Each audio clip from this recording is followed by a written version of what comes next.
Welcome back to Book Me Podcast, sponsored by Nimbus Publishing. I'm Lindsay Glode Rainingbird. Join me as we journey through contemporary can lit, reading as much as we can and chatting with the authors, illustrators, and other bookish folk injecting new vibrancy into our national literary scene as we go. So grab a snack, get cozy, break that binding, dog-ear those pages. Let's dig into it. Today we're talking to Michelle Wamboldt, author of the novel Birth Road, the story of one woman's road to motherhood, and the first book I've read in its entirety in one day, in I don't know how long. It's in parts heartbreaking, devastating, and just stunningly beautifully written. Inspired by her grandmother's life coming of age in Truro in Boston, Michelle is here to chat about the process of recreating historical Truro, the woman who inspired it all, and what it takes to be considered a good mother anyway. Hi, Michelle. Thanks for joining us to revamp the Book Me podcast. This is our first episode. I heard I'm the first guest of the season, so congratulations on becoming the host. Yeah, thank you. So was writing a novel something you had always wanted to do? It really was, but you wouldn't have known it if you knew me. It's not something I talked about, and it's not something I even worked on, writing fiction. But deep down, I always knew I wanted to write a book.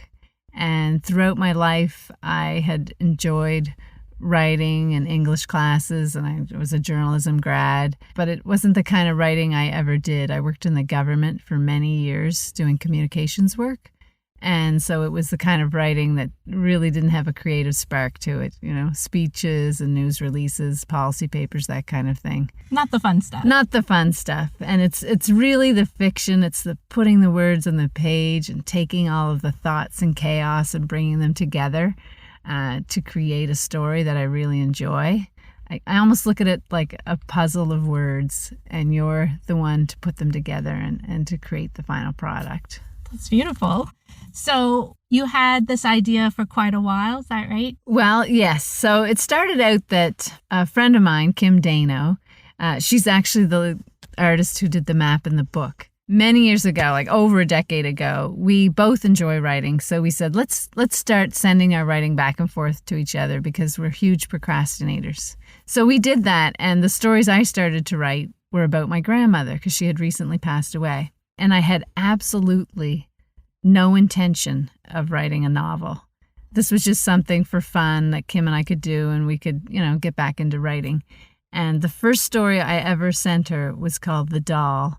And it is one of the first chapters in the book, which takes place at Christmas time. And so that's how it all started many, many years ago. And that's the story where her sister gets a doll, but she thinks she doesn't. Yes. And that was actually based on a story my grandmother had told me years ago. But obviously, I didn't start writing a novel at that point. And years went by, and I had been working for the federal government, and I worked from home. I was very lucky. But there was a huge downsizing during the Harper government, and my job was in Ottawa, so I was given the ultimatum: if you want to keep your job, come to Ottawa, or you could take a package. That was kind of a no-brainer. So you're like, no, thank you. I'll take the package. And I said to my husband, I'm going to write a book. I'm going to take those stories, and that's what I'm going to do. I viewed it as a gift, even though at the time it was a little stressful, losing your job. But I viewed it as a gift, and I said, I'm going to write this book, and I'm going to write about my grandmother's life. And so I looked into programs, and the Humber School of Creative Writing has a correspondence program. And I saw that Donna Morrissey was one of their mentors. Living legend. Oh, I love her.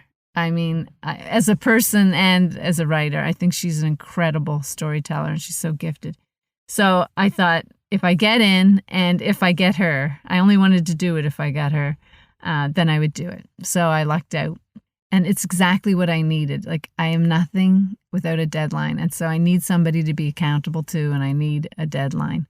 And so for 6 months, I wrote and sent her my pages. And that was the beginning of the book. I mean, I didn't get very far in those 6 months, probably maybe a quarter of the way in or third. But it started it all. And how was it working with her? I had never really, other than Kim, showed anybody anything I'd written before And she was so encouraging. She told me she thought my stuff was really good. So, Which it is. well, I know, but I never thought it was. And so I think like all artists, everybody is so hard on themselves and you think your stuff is no good.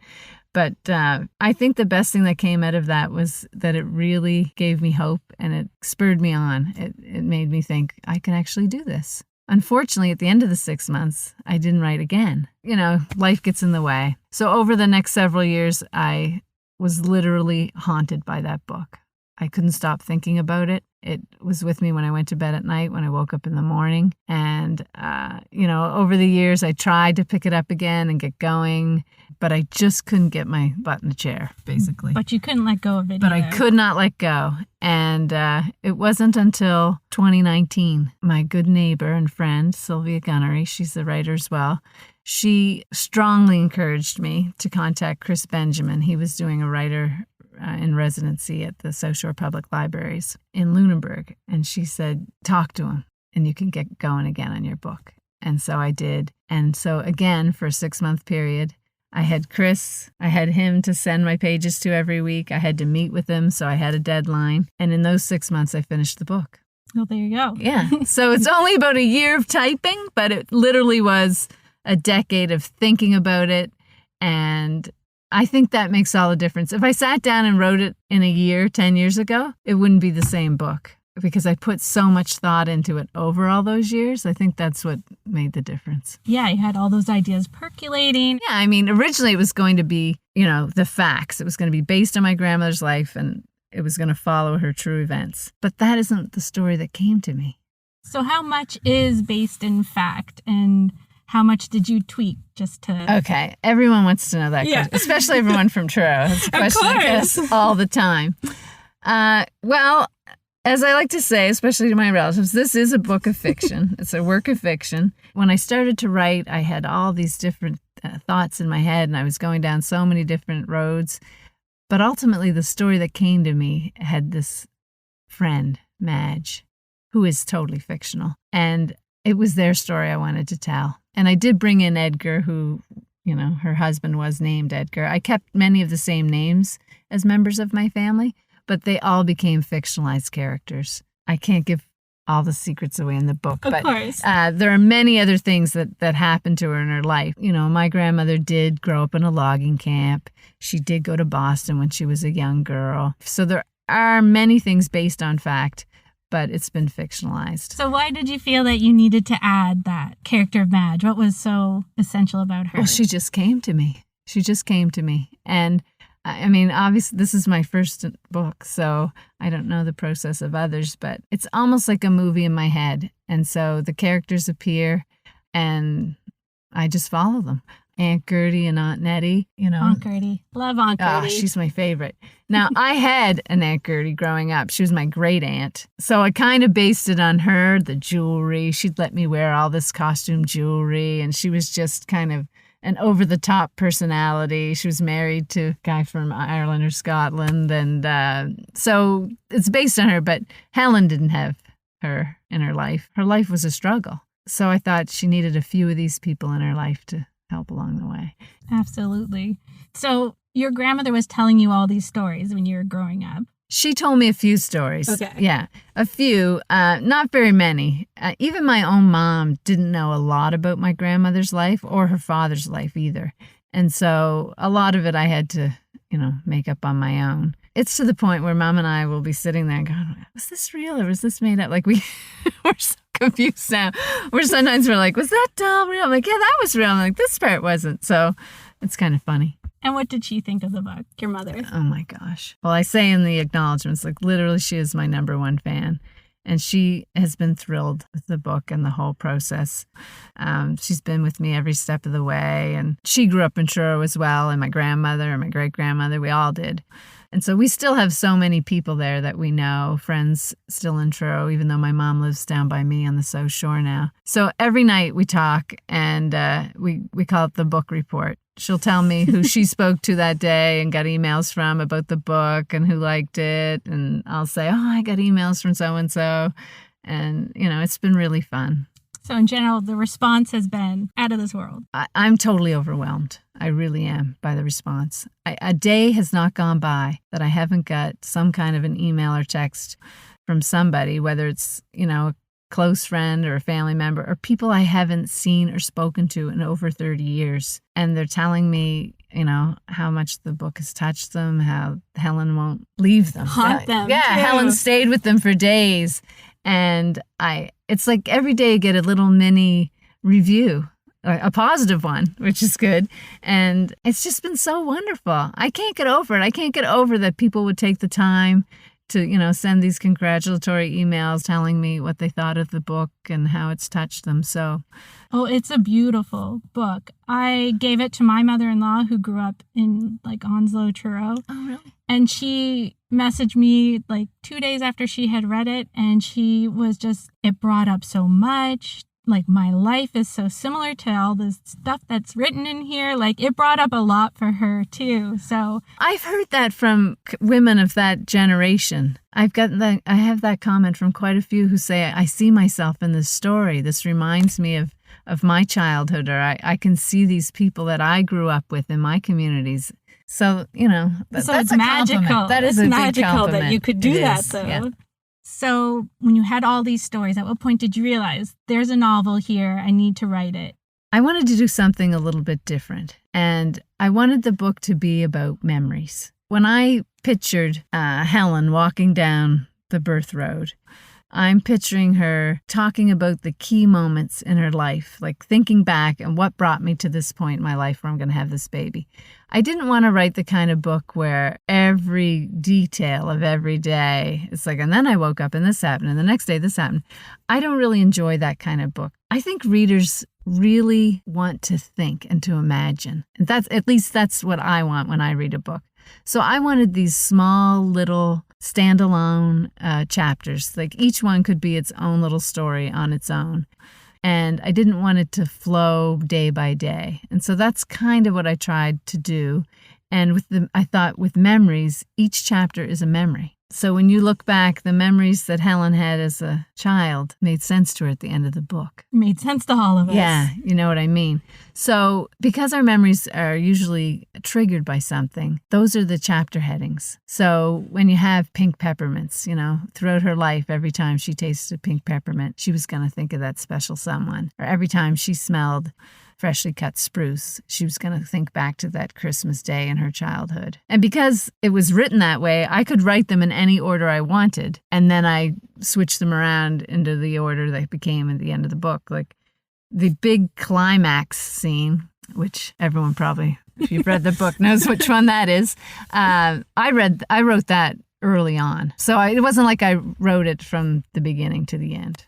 You named some characters in tribute. Is that right? Yes. Yeah, you're saying some were completely invented, some you named for people. Yeah. That was kind of a fun aspect of the book, is naming characters. Because you really want to be careful. Because I did use the real names of my grandmother and my mother's father, Edgar, and Helen's parents and her siblings. I used all the real names. But the other characters in the book, I thought, I could have some fun with this. So in the book, there's a teacher, Miss McMillan, and she plays a really key role in Helen's going to school. And I based her on a teacher I had in Truro at Willow Street School, Mrs. McMillan. She was always my favorite teacher. And so when I went to Truro for my book launch, I found her. I looked her up. She still lived in the same house, and I took her the book. And what did you say? I think she was pretty surprised. First of all, I didn't know she'd remember who I was. And I said, I had a mask on, but I said, it's Michelle Wamboldt from Willow Street School. And she was like, oh, yes. And she remembered me. And I told her that I'd based a character on her and named her after her. And she was quite pleased. It was lovely. Well, who wouldn't really be? nice. That's super flattering. It was nice. Yeah, no, teachers, they just touch you so much, especially the ones that get you into reading and writing. I truly believe that. And the other teacher in the book, he came to me as a man, but McDade was the name of my high school English teacher. And I really enjoyed her as well. So that's why I gave that name. So I don't want to give too much away, but there is quite a bit of abuse depicted in the novel. Was it really hard to include that when you were writing? Yes, I did find those scenes hard to write. I mean, I knew that in my grandmother's own life that she had suffered abuse in the form of verbal abuse for sure. And we believe probably physical abuse as well. So it was hard to think of that and to write it. I didn't want to be too graphic, and I don't believe I was. I just wanted to ensure, the reader really get the idea of the severity of it. Well, these things do happen. These things do happen. So unfortunately, I don't think the world has changed that much. There is still domestic abuse, men and women. And I think the main thing that has changed are the opportunities and the supports that are available to victims. Back then, if a woman went to the police, it was pretty rare anything was done about it. And even if they went to court, men most always came out victorious. So I think that the difference now is the support, and luckily, that it's talked about more. Because back then it really wasn't talked about. People were ashamed. Of course, yeah. Okay, so what was the process like when you were recreating historical Truro? I know you did a lot of research. You were in the archives. I really wanted Stanfields, for one thing, to be part of the book. My mother, my grandmother, my great-grandmother, they all worked at Stanfields at some point in their life.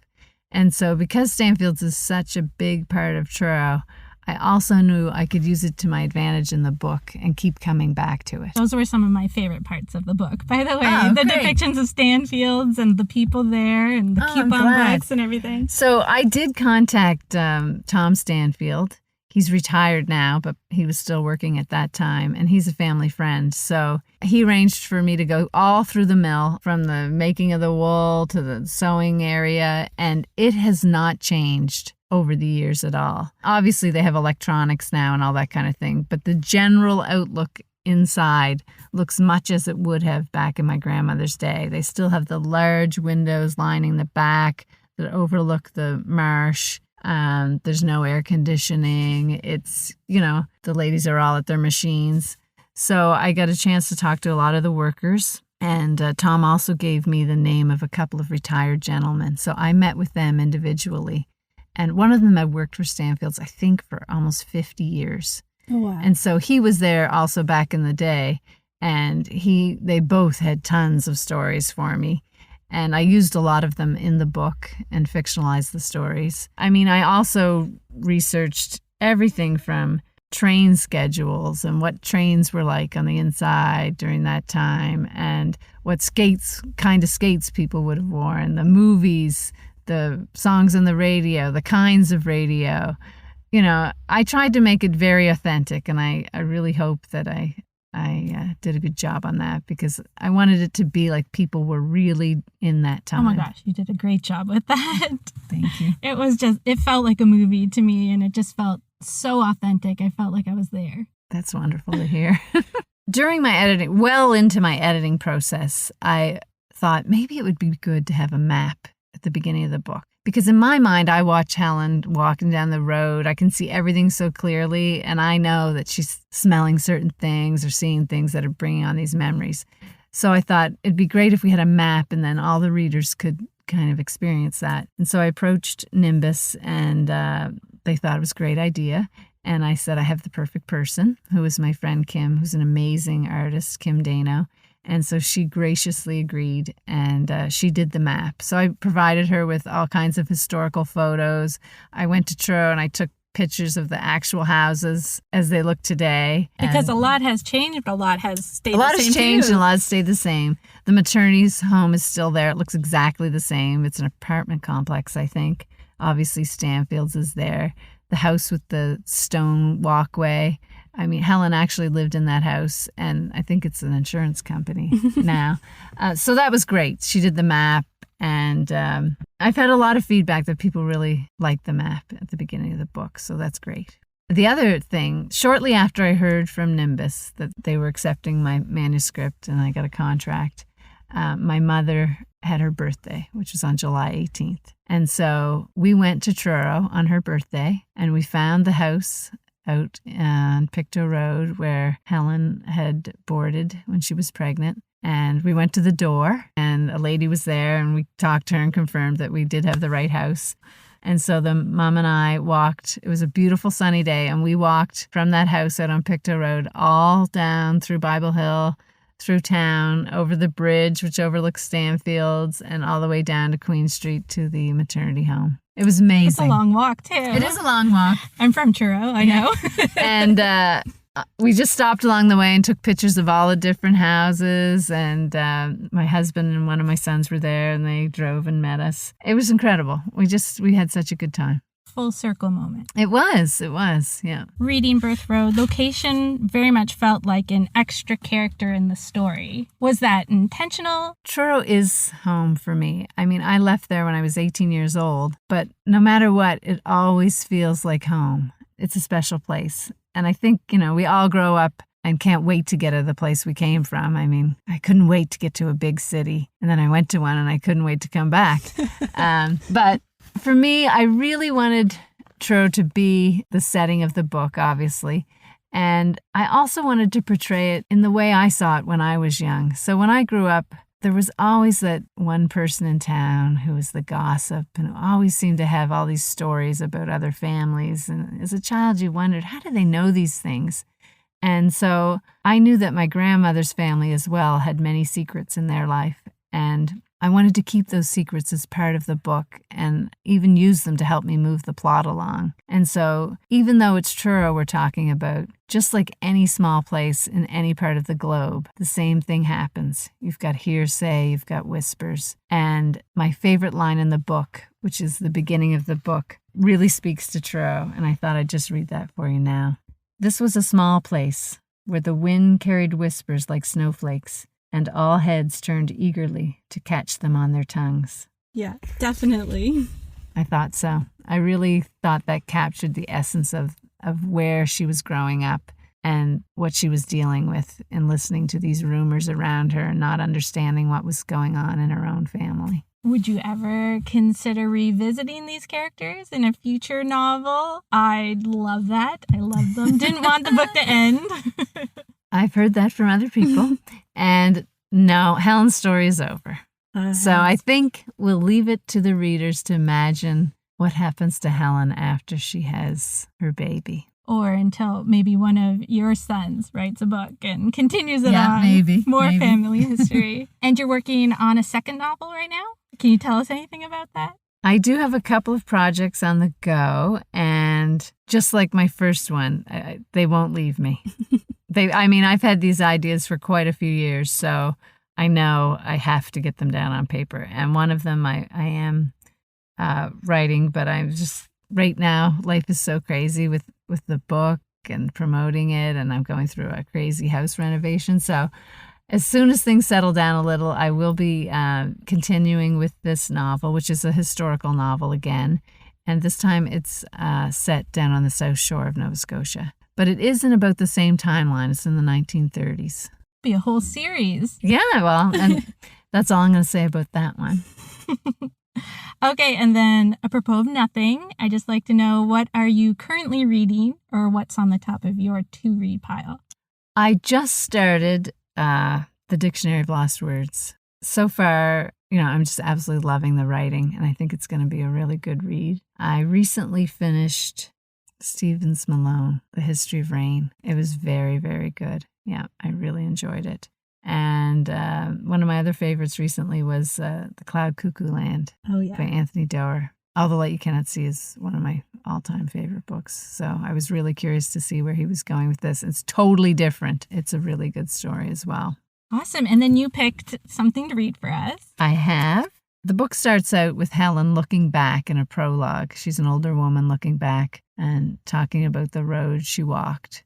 And this first chapter is in the summer of 1946.